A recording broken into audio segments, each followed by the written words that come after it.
headquarters of common sense. Talk Radio.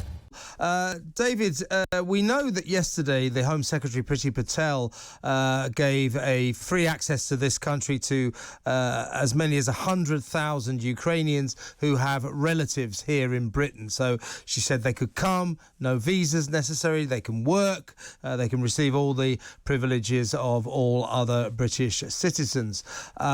Today, Boris Johnson in Poland upped the ante and said that number could rise to 200,000. We know that about 500,000 Ukrainians have already fled Ukraine, mostly into Poland, but the other bordering countries as well. And they think that that number will go up to 1.5 million, maybe even more. And as I just said, many of them headed for the UK. Now, obviously, we have massive sympathy for these people. They're real refugees. They're really fleeing war. But 200,000 of them, we have 67 million people crammed into this tiny country. I mean, my basic question is, where are we going to put them all, David?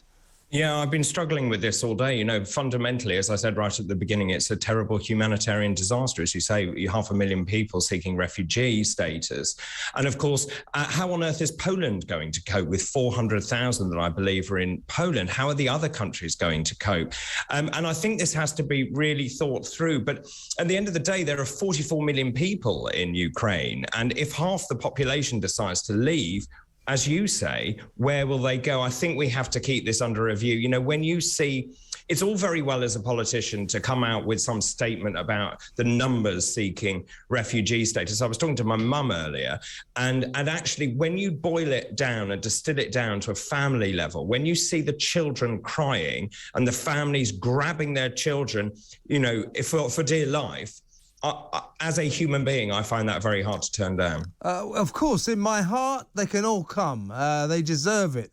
They're being bombarded unfairly. They're innocent people trying to live in a free democratic country. They deserve sanctuary.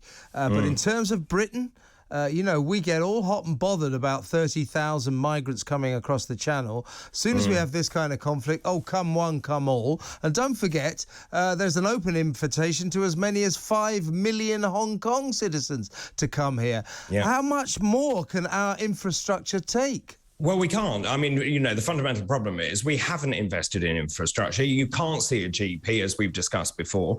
We simply don't have the infrastructure. We don't build enough houses. And the people here are already struggling in terms of housing. And there's no joined up strategy at all. It seems to me successive governments just haven't grasped this at all. Look at our energy policy, for example. Where is it? There isn't one. You know, it's all these sorts of things that actually the country as it is with the current population cannot deal with the numbers that we've got currently. But at the same time, there is this humanitarian crisis. Now, there's also an argument to say that this is a very short-term problem. At least I hope it's short term. Do we say to people, we will offer refugee status for a limited period so that Putin is dealt with by the international community? I think there's something else very interesting today, that China has said it will not interfere in the slightest, that they remain partners, but they are not allies in war. And I think that's quite important, because Putin is now increasingly isolated on the world stage. So is there a way that we can actually look after these poor families, these poor children, for a short period of time, whilst the West decides how best to deal with Putin? Look at their currency, for example. The fact is that's dropped by 40%. Interest rates have doubled. This is hurting Russia. It's hurting Putin. And I think that will make him rethink. Indeed. But in the meantime, we are going to face a deluge of these Ukrainian refugees. And again, you know, I've got to stress, you know, the poor people, I couldn't feel for them more. But it does seem that with one breath, the likes of Priti Patel say, we've got to seal our borders. We've got to stop these migrants coming over from France. And as soon as there's something like this going on, or there's problems with Hong Kong, she just lowers the drawbridge and says, come one, come all. Well, there seems to be a conflict there. Yeah, well, as you know, of course, you know, the convention is that you have to seek refugee status in the first European Union country that you come to. So therefore, it would be right that the countries that border Ukraine would take the majority of those refugees. And of course, you've also got to consider the landmass. As you say, Britain is actually geographically a very small piece of rock, and we have a lot of people here. Now, France obviously is 4 or 5 times the size of us, without the population density. So actually, when you think about the size of Europe and the numbers involved and Britain's place in that, then obviously you can't then say, well, Britain needs to take hundreds of thousands of refugees. But, again, I keep going back to the fact that I can't watch these stories and imagine what it must be like to be left high and dry and feel the West doesn't care. Indeed, and we do care. I mean, there's no doubt about that. I'm just talking about the sheer practical logistics of how we take in 200,000 refugees just like that. And don't forget, David, we are still struggling to place the refugees from Afghanistan, the people who were evacuated back in the summer. Not nearly as many as 200,000, but they are not integrated properly yet. So these projects are not as easy as you think. No, that's right. And of course, you see, once you've got them into a NATO country, of course, then if that country is attacked under the NATO rules that an attack on one NATO country is an attack on all. So I think the key thing for these people is to get them out of Ukraine, get them to safety. And I think actually my faith in human nature has been restored, where you see people who really don't have a great deal of money opening their houses, opening their doors, allowing people to come in. And I think that's extraordinary. And I just hope Putin, is put in his place. Last point about some of the brave Brits who have rushed to sign up to fight for Ukraine.